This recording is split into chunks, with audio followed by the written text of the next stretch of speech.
Hi guys, welcome back to the Social Tune and a brand new episode of Record Roundup. So in my last episode, we reviewed a ton of quality albums. Seriously, check all of those out right now. This week was not the same story. Sure, we did get some quality, but we also got, you know what, let's just get into it.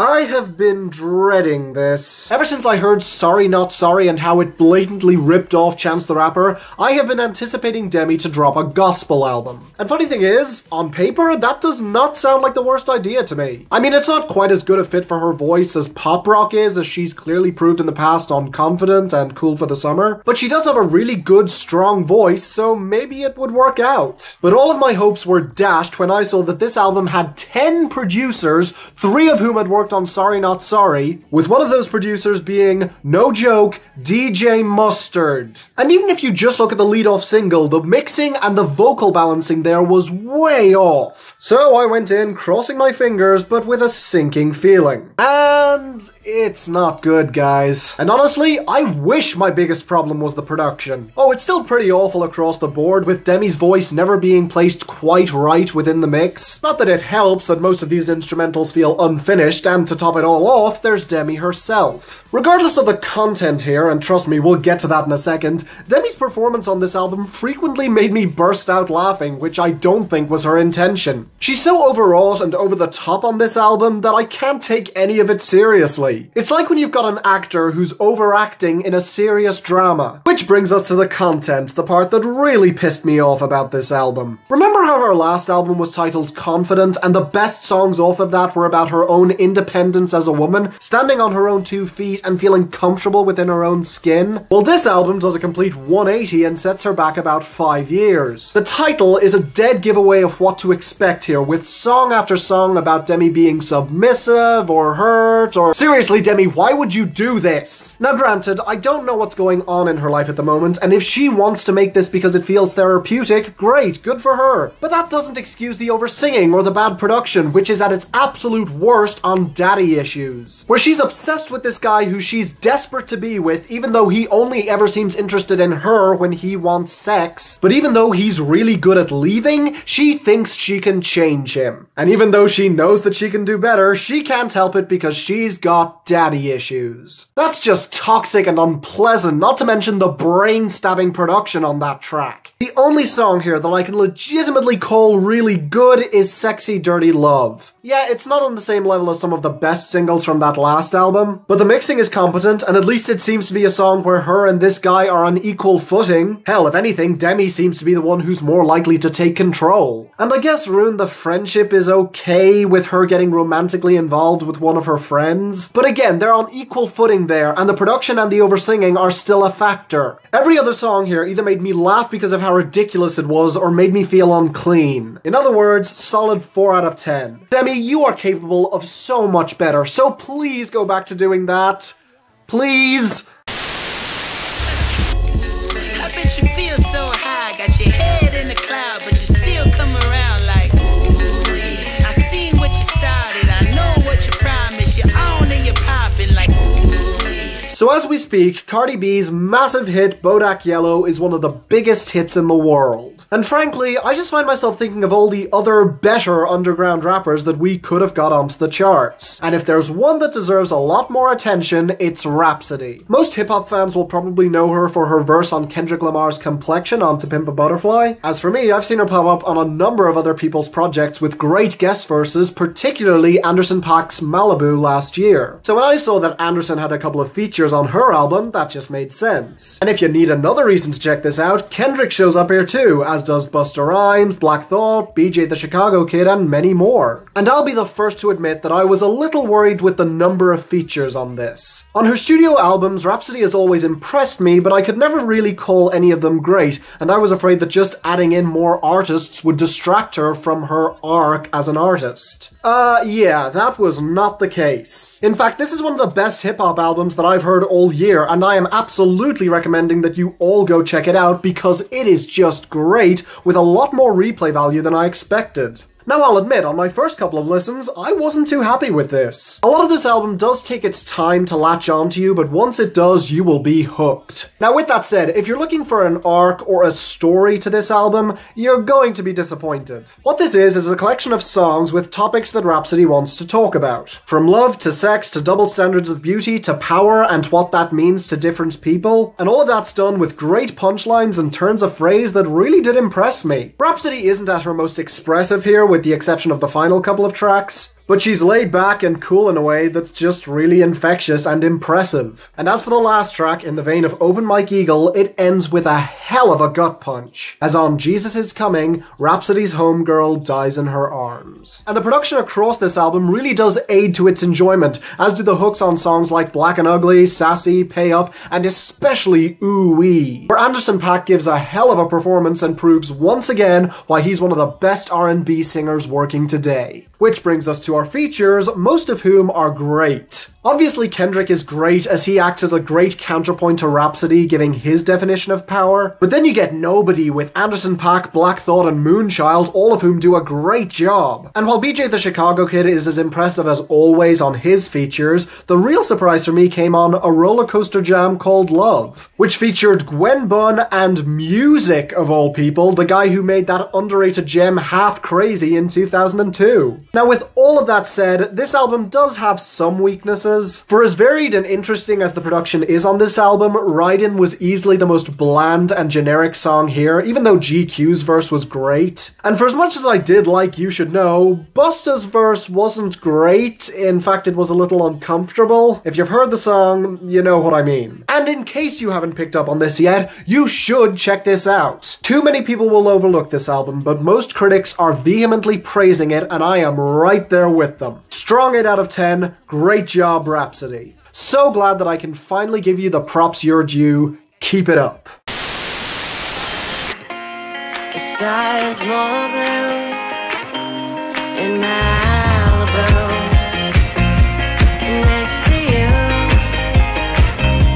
in Malibu.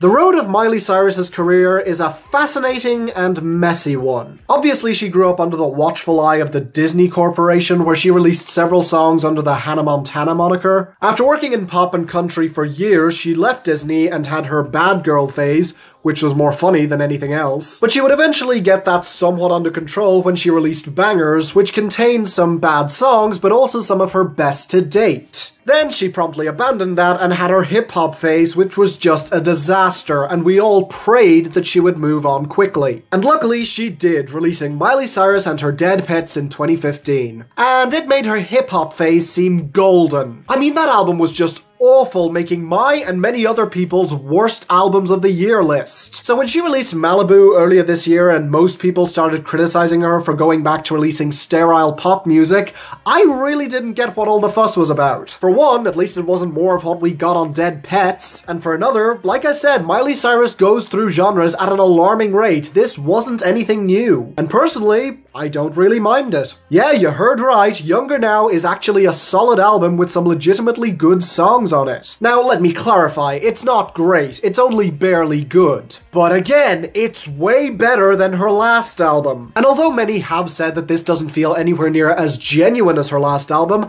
I didn't feel that album had any authenticity to it at all. It was just there to shock. If you don't believe me, just look up the music videos for the singles. This at least had some confidence, some pop and country elements that she felt comfortable doing. Malibu has grown on me a lot for a really uplifting and infectious chorus. Younger Now is a pretty good song about how change is inevitable. Honestly, the biggest issue with this album is Miley herself. Often on this album, when she seems to have a good idea, she'll sabotage herself by adding an unnecessary element. Like on Thinkin, which actually had some really good production with a great bass line, but also had that repetition on the chorus. Or hell, sometimes she just gets in her own way because her voice is too pitchy to fit with some of these melodies. Which is kind of an issue across this album, reaching its absolute peak on Rainbowland, even though once again the core melody there was good.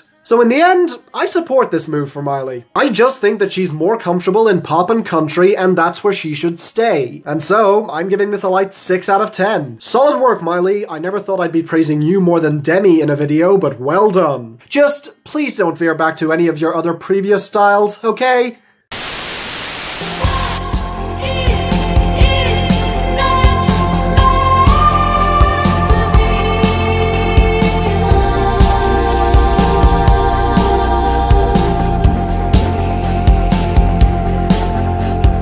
Okay, if you're looking for the frontrunner of UK rock bands at the moment, the one that has the most buzz and the one having the most influence, my money's on Wolf Alice. Now, while their fans and about half of the critical scene will valiantly defend them, they've also been criticised by many who don't see why they're getting so much praise. After all, they're just getting praise for what many other acts before them did better. Why should they be praised for that? Now me, I fall somewhere in the middle. Yes, when I checked out their debut, My Love Is Cool, I could clearly see who was influencing them from song to song. With that said, I still thought they were a solid group with some good writing who were at least willing to experiment a little. Plus I really did like their frontwoman, Ellie Rousel, whatever, so I wasn't really ready to give up on them just yet. However, going into this, I'll admit I was a little worried, as even fans of their debut were calling this a lesser follow-up. Still, I braced myself and gave them a chance anyway. And oh boy, I was not expecting this. I went into this expecting more of the same, and instead I got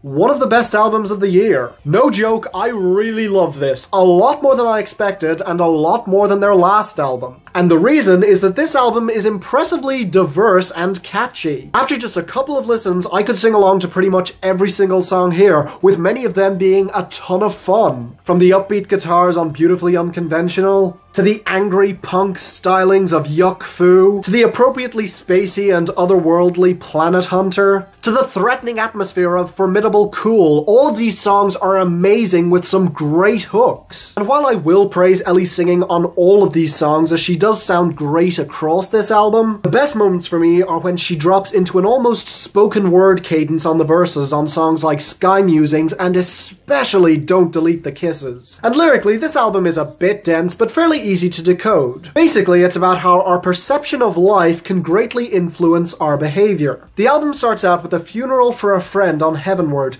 causing our protagonist to conclude that nothing matters, which prompts the fuck you, I don't give a shit, and nothing really matters on Yuck Fu. And this entire album is full of examples of situations that seem trivial, like the worrying of the teenage girl on Don't Delete the Kisses, to a song like Formidable Cool that explores the power that cool kids really do have, considering how much their peers revere them, which gets really fucking dark. And on Sky Musings, our protagonist floats above the earth in a plane, imagining a scenario where the plane will crash down, killing them all, getting more and more panicked until she needs to be calmed down by the cabin crew. And it's the moments like that, the ones that really make you feel what our protagonist is feeling, that really threw me off guard. So yeah, strong 8 out of 10. Color me impressed, Wolf Alice, you honestly made me a fan. Now I can finally join your legion of fans so they can no longer crucify me. Yay for not hunting down our own!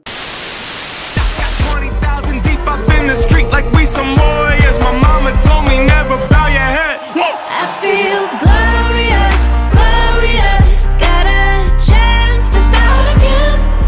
I was born for this, born for this. It's who I am, how could I forget? And finally, let's talk about Macklemore. Now look, I know this guy has a bit of a bad reputation. Of course you all remember Thrift Shop, Can't Hold Us, Same Love. Some of you may even remember Downtown, which for the record are all songs that I love. But within the hip-hop community, Macklemore's reputation is a little bit trickier. After winning the Grammy for Best Rap Album in 2013, many were disappointed that he won over Kendrick Lamar's Good Kid, Mad City. And none were more vocal about that than Macklemore himself, who outright said that Kendrick should have won. And while I do agree with him, by trying to do damage control, he actively alienated more people. And it was not helped by This Unruly Mess I've Made, which was a pretty aptly titled album. with terrible cuts like Dance Off mixed in with fun cuts like Downtown and Buckshot. All topped off with songs trying to be introspective like St. Ides and White Privilege too. And honestly, I've often found myself defending him. I mean, yes, I wouldn't call him a great rapper, but I do find him likable and genuinely talented. Someone who was at least trying to make music that mattered while also trying to have fun. So even though the reviews for this album were far from positive and the singles weren't great, I decided to give him a chance anyway and dived in. What did I find? Okay guys, I love quite a few Macklemore songs, and I would genuinely call myself a casual fan of his. With that said, this album is the most worthless thing I've heard all year. Yes, you spazzes in the comments, worse than AJR's The Click. Because say what you will about that album, at least I can remember it. When people ask me what do I want to listen to if I want to listen to cartoonishly awful music, I will point them towards The Click or Ray Shrimmer's Shrem Life. This album isn't even worth that. It's not so bad it's good or fascinating, it's just an entire album devoid of anything good. And the reasons for that are pretty obvious, starting with the production. See, this is Macklemore's first studio album without the assistance of Ryan Lewis, and while I'm sure they parted for good reasons, his presence is sorely missed here. Because the production on this album is atrocious. All of it sounds astoundingly cheap and practically unfinished. And on top of all that, say what you will about Ryan Lewis, at least he put some effort and original thought into his beats. This album, on the other hand, hops on every single shitty pop rap trend, both current and former, that it can. And the most egregious example of this is the absolutely infuriating Marmalade. Quite apart from the egregious vocal effects on Macklemore's voice that appear on a lot of these songs, but the beat here is an utterly shameless ripoff of Dram's Broccoli. I don't mean they sound alike, I mean they're the exact same fucking song right down to the Lil Yachty feature. Which brings us to the second big problem on this album, which is that, outside of Kesha on Good Old Days,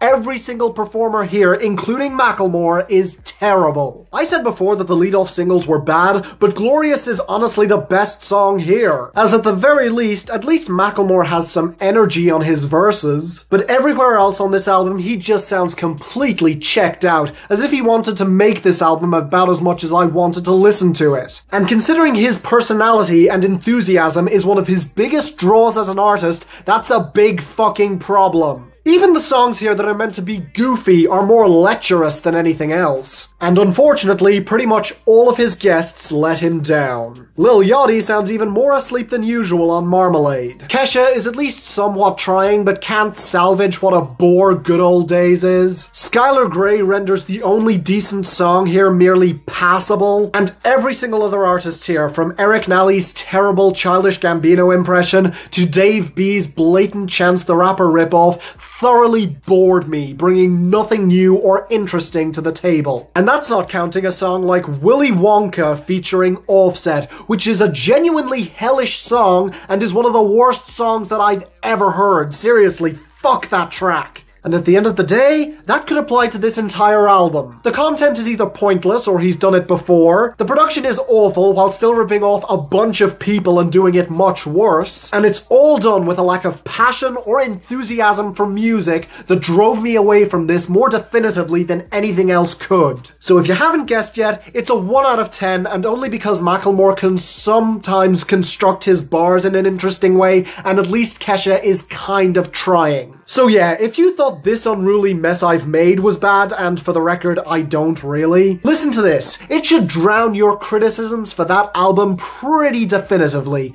but otherwise, avoid this at all costs. And that's my time, guys. See what I meant when I said that this week wouldn't be anywhere near as consistently good as last week? But hey, if you have any other opinions on these albums, please leave them in the comments and leave a like if you enjoyed. While you're down there, let me know what other albums you'd like me to check out as well, or tweet them at me at The Social Tune, link in the description. Please subscribe so you don't miss a thing, and until the next time, I'm Finn, and this is The Social Tune, signing off.